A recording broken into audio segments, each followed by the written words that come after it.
Hey everyone, John the Baptist is the focus for today, and he is also the main character in the second chapter of Into the Mess. Our verse for today is from Matthew chapter 11, verses 2 and 3. John was in prison, and when he heard what his Messiah was up to, he sent his disciples to go and ask Jesus, "Are you the Messiah who is to come, or are we to expect another?" Now, Jesus' response to John was perhaps not as cut and dry as John would have liked. Jesus' response was, "Go back and report to John what you hear and see. The blind receive sight, the lame walk, those who have leprosy are cleansed, the deaf hear, the dead are raised, and good news is proclaimed to the poor. Blessed is anyone who does not stumble on account of me." Now, it would have been completely understandable for John to have completely lost faith in Jesus at this point. After all, he was in jail. He had paved the way for the Messiah, and yet his Messiah left him in jail, and John ultimately died while in jail. He was beheaded.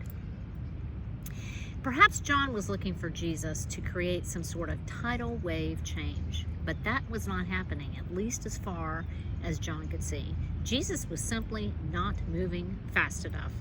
Now, in 2022, it would be very easy for us to feel that Jesus is simply not moving fast enough.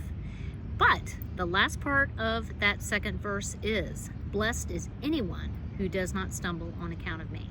That's you and that's me. Blessed are the two of us, all of us, who do not stumble on account of Jesus. Not stumbling means not losing our faith. Now, I do not know if John the Baptist died with his faith intact or if he was so overridden by doubts that he'd lost his faith. Jesus is not afraid of our doubts. In fact, he welcomes them. He just asks us to not lose faith, to not stumble.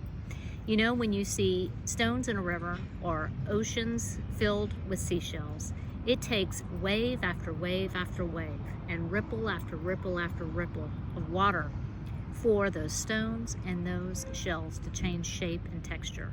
Years and years and years.